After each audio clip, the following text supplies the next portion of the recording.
महर्षि शौभरी के साधन में विक्षेप क्यों आए? वृंदावन जैसी जगह, साक्षात युगल का प्रवाहित प्रेम श्री यमुना जी, यमुना जी में डूब के तपस्या कर रहे हैं और मछलियां कोई पहली बार देखी।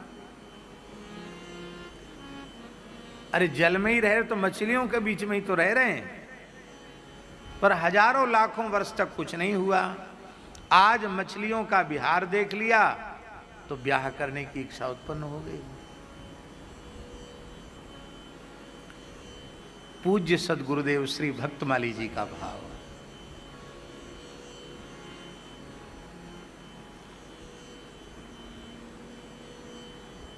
महर्षि शौभरी से भगवान के अत्यंत प्राण प्रिय पार्षद श्री गरुड़ जी का तिरस्कार हो गया।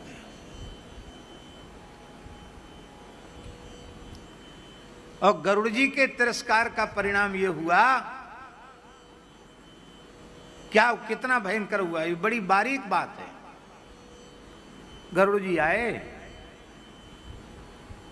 स्वाभाविक रूप से विचरते हुए, यमुना जी में स्नान किया। स्नान करने के बाद उनको कुछ भूख लगी। स्नान के बाद भूख लगती है, एक बड़ा मत्स्य पकड़कर उन्होंने खा लिया, निगल लिया।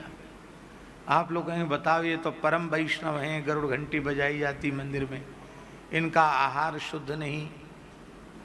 गरुड़ जी ने मछली खा ली तो कोई वैष्णव खाने लग जाए तो उसको मनाही क्यों?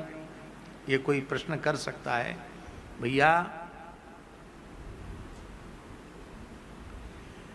गरुड़ जी पक्षी स्वरूप में है और मत्स्य, कच्छप, सर्प, यही सब ब्रह्मा जी ने उनके आहार के रूप में निश्चित किए हैं। तो जो जिसका आहार हो वह उसको ग्रहण करे तो उसको दोष नहीं है। अब भैया जी शेर घास तो खावे वो नहीं, शेर घास खाए सके, चारों चर सके, शेर का जो आहार होगा वही शेर ग्रहण करेगा। तो पक्षीराज गरुड़ का जो आहार ब्रह्मा जी ने निश्चित किया वो आहार उनको मिला, उनको दोष नहीं है। मनुष्य का आहार मध्य मांस नहीं हो सकता, इसलिए मनुष्य को दोष लगेगा। वैष्णव के तो लिए तो स्वप्न में भी ये बात सोचनी नहीं चाहिए, क्योंकि जो वस्तु भगवान को भोग नहीं लग सकती भला वैष्णव उसे कैसे ग्रहण करेगा। कल ही आपने सुना, अनिवेदित वस्तु ग्रहण नहीं करनी चाहिए। तो गरुड़ जी ने तो स्वाभाविक रूप से मत्स्य पकड़ा, खा लिया। अब उस मत्स्य की पत्नियां रोने गाने लगीं। सिद्ध संतों को पशु पक्षियों की आवाज, उनकी भाषा समझ में आ जाती है। उनको रोते हुए देख करके शौभरी के मन में करुणा उत्पन्न हुई और उन्होंने कहा, निश्चिंत हो जाओ, हम तुमको निर्भय कर देते हैं। आज के बाद गरुड़ जी यदि यहां आवेंगे तो उनके मस्तक के 100 टुकड़े हो जाएंगे।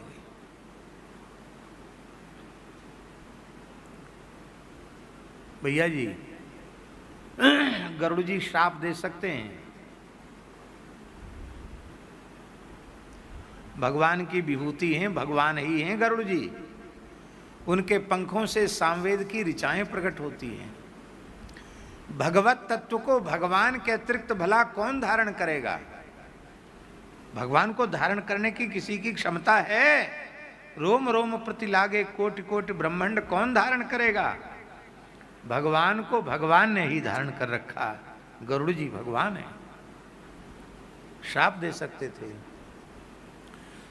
लेकिन गरुड़ जी मुस्कुराए, बोले ठीक है बाबा जी, आपके यहाँ नहीं आएंगे, पालो मछलियों को।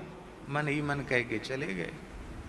और इस घटना के कुछ समय बाद ही उन्हीं मछलियों के विहार को देखकर उनकी तपस्या में विक्षेप आ गया। कहाँ लाखों वर्ष तक मन में वासना नहीं जगी, आज वासना जग गई। ये है महद अपराध का दुष्परिणाम। अब ठाकुर जी एक बात और है कि एक बड़े मत्स्य को गरुड़ जी खा गए। उसके कारण तो शौभरी जी ने शाप दिया, और उसका दुष्परिणाम क्या हुआ? उसका दुष्परिणाम हुआ कि उस सांप को कवच मानकर दुष्ट कालिया नाग वहां आकर रह गया, उस हृदय में आकर रह गया, कालीय हृदय हो गया। और एक मत्स्य के कारण उन्होंने श्राप दिया था, और जब काली आया तो उसके विष से संपूर्ण जलचर समाप्त हो गए।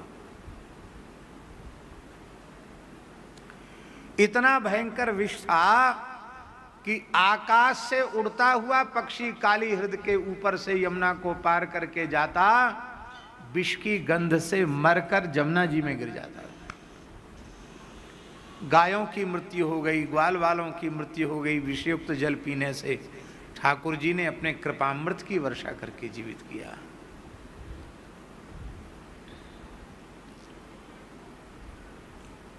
तो जिस हिंसा को देखकर उन्होंने श्राप दिया था, वो हिंसा समाप्त हुई। किसी भी सज्जन पुरुष को ध्यान से सुन लो, चाहे मठ हो, मंदिर हो, आश्रम हो, घर हो, कोई संस्था हो, किसी अच्छे संत महापुरुष को, अच्छे भगवत भक्त को, साधक को आप आने पर प्रतिबंध लगाओगे तो कोई न कोई कालिया नाग जैसा दुष्ट वहां कब्जा करके बैठ जाएगा। इसलिए हमेशा प्रार्थना करो कि हे नाथ ऐसी कृपा करो, आपके प्राण प्यारे भक्त संत महात्मा इस स्थान पर, इस कुटिया पर निरंतर आते रहें, उनकी चरण धूल से स्थान सदा पवित्र होता रहे। उस काल का कौन ऐसा दिव्य महापुरुष था जिस महापुरुष को परम श्रद्धेय प्रातस्मरणीय भक्तमाल स्वरूप पूज्यपाद श्री नारायण दास जी भक्तमाली जी महाराज, बक्सर वाले महाराज जी, बक्सर लेकर न गए हों। स्वामी श्री राम सुखदास जी महाराज, पूज्य श्री डोंगरे जी महाराज, धर्म सम्राट स्वामी श्री करपात्री जी महाराज, बड़े बड़े नाम हमने ले लिए। कौन को बाकी छोड़ा? सबको ले गए।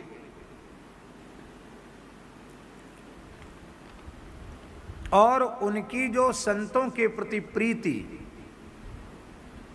उसी का यह दिव्य परिणाम है कि आज तक संत महात्मा अपने आप पहुंचते हैं, बिना बुलाए भी वहां पहुंचते हैं।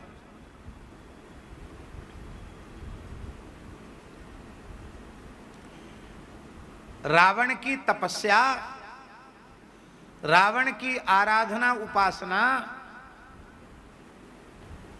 राक्षसों के वैभव का, लंका के वैभव का कारण नहीं थी। विभीषण जैसे साधक वहां निवास करते थे, भक्त निवास करते थे, उसका यह परिणाम था। और जब उस भक्त को वहां से निकाल दिया गया तो रावण जब वहीं विभीषण त्यागा। अभी लंका ज्यों की त्यों है, लेकिन भयउ विभव बिन तबहि अभागा। वैभव के रहते हुए वो वैभव से रहित हो गया, और अब तक भाग्यशाली था क्योंकि एक भक्त का आश्रय था। आज भक्त को निकालकर वो अभागी हो गया। अस कही चला विभीषण जबहि, आयुहीन भय सब तबहि, आयुहीन भय सब तबहि।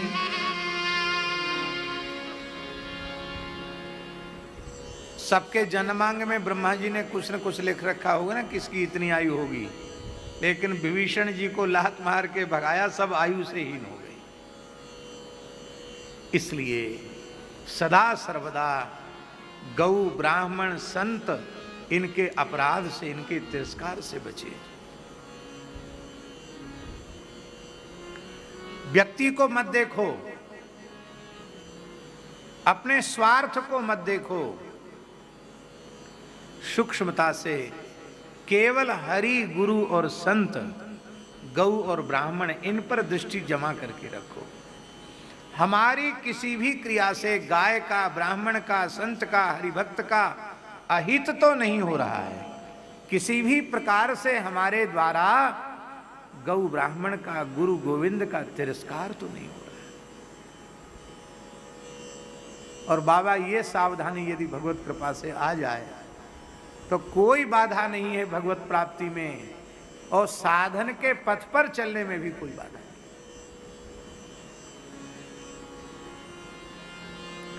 परम पूज्य श्री वेणुविनोद कुंज वाले महाराज जी खोज खोज कर संतों के पास जाते हैं।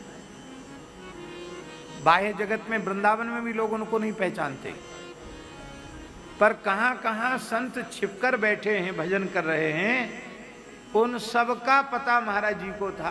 महाराज जी अपने विशिष्ट अंतरंग परिकर को वहां लेकर के जाते थे। अनेक महापुरुष ऐसे थे कि नहीं?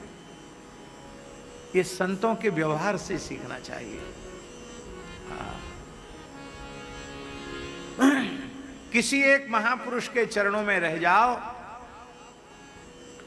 सब संत, सब रसिक, सब महात्मा एक ही जगह मिल जाएंगे। क्योंकि जैसा व्यसनियों का व्यसनियों से प्रेम होता है, ऐसे ही भगवान के प्राण प्यारे संतों का संतों से प्रेम होता है। वो जहां जाएंगे वहां वो अपने आप आ जाएंगे। तो इसमें महर्षि शौभरी के साधन में जो विक्षेप आया, उसका मूल कारण, ये बड़ी सूक्ष्म बात है, ये मूल कारण है कि उनसे गरुड़ जी का अपराध बन गया।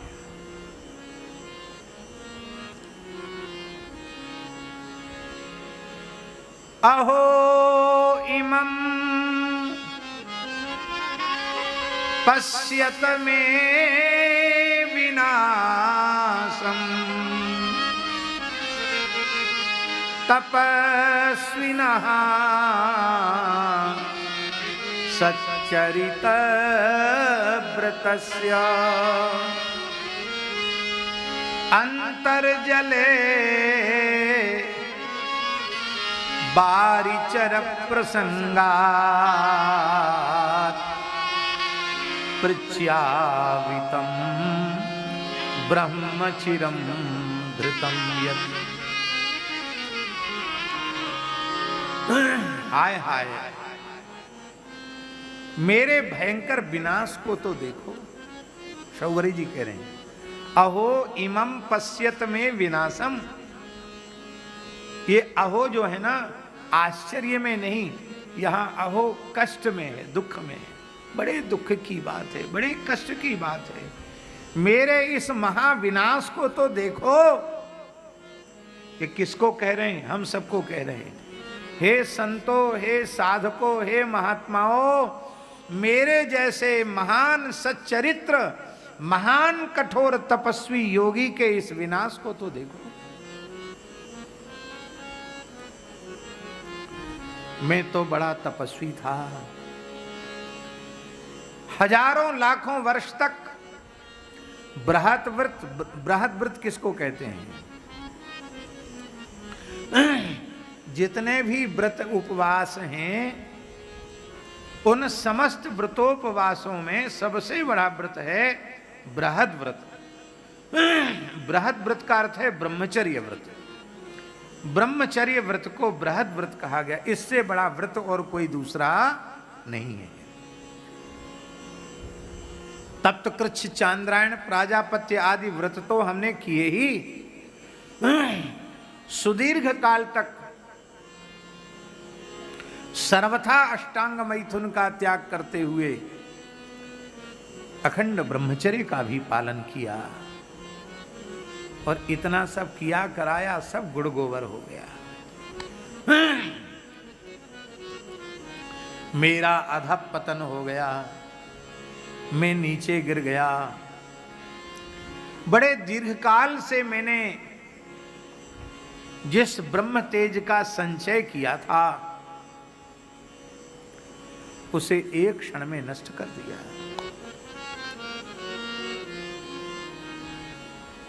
और नष्ट भी कैसे हुआ? कितने दुख की बात है। केवल मछलियों की रतिक क्रीड़ा को देख करके मेरा मन विकार युक्त हो गया।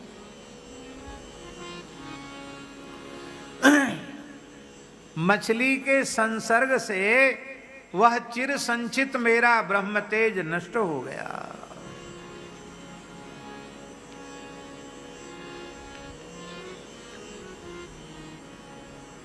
एक श्लोक है,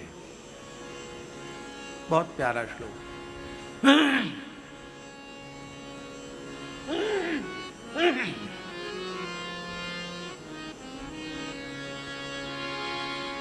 कल जो कोई प्रेमी बढ़िया बुलाए थे ना, क्या नाम, श्रीखंड, तो ठाकुर जी को भोग लगा के हमने कहा आज श्रीखंड ही पाएंगे। वही भगवान की दया से प्रभाव कर रहा है। कल से ही गला चौक है। खट्टी चीज जो है थोड़ा खट्टा भी था, खूब खराश हो रही। एक बड़ा प्यारा श्लोक है। कुरंग मातंग पतंग भृंग मीनाहता पंचभिरे पंच एकः प्रमादी सकथं न हन्यते यः सेवते पंचभिरेव पंच। कुरंग, कुरंग माने होता है मृग, हिरन। मातंग माने हाथी, पतंग माने पतिंगा, भृंग माने भौरा और मीन माने मछली, मत्स्य। ये 5 नष्ट हो जाते हैं। कैसे नष्ट हो गए? ये एक एक विषय के कच्चे हैं। हिरन कान का कच्चा है, बहेलिए सरंगी बजाते हैं, बीन बजाते हैं और उस सुंदर मधुर स्वर को सुनकर के हिरन आ जाती है, बस जाल में फंस जाती है। तो कान का कच्चा होने से हिरन जाल में फंस गया। मातंग हाथी, उस हाथी को पकड़ने वाले लोग एक सिखी पढ़ी हथनी को ले आते हैं और वो हथनी उस हाथी को अपने हाव भाव कटाक्ष से अपनी ओर मोहित करती है, अपने निकट हाथी को बुलाती है और हाथी पकड़ने वाले बीच में एक बहुत गहरी खाई खोद के रखते हैं। ऊपर से लकड़ी बिछा देते हैं, उस पर मिट्टी डाल देते हैं, घास भी उगा देते हैं। नीचे उसमें गहरा गड्ढा है और ऊपर से लकड़ी डाल के, पत्ते से पाट के ऊपर मिट्टी विट्टी डाल के लकड़ी सटा करके रख देते हैं और फिर उसके ऊपर मिट्टी डाल करके उस पर घास भी उगा देते हैं। और हथनी वहाँ खड़ी होकर बुला रही है अपनी आवाज़ में।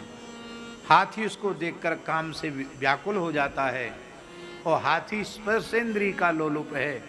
जब वहाँ से चलता है तो इतना भारी भरकम हाथी, वो लकड़ियों पर पैर रखे, लकड़ी भला कहाँ उसको झेलेंगी, तुरंत नीचे खाई में चला जाता है। हथनी का स्पर्श नहीं मिलता उसको। फिर लंबे समय तक हाथी पकड़ने वाले उसको भूखा प्यासा रखते हैं। तब अंत में फिर धीरे धीरे थोड़ा थोड़ा आहार देते हैं।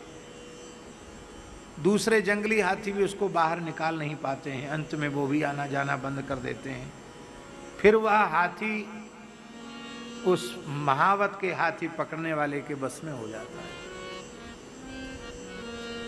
तो कुरंग मातंग, कान का कच्चा होने से हिरन पकड़ा गया, स्पर्श लोलुप होने से हाथी बंधन में आ गया।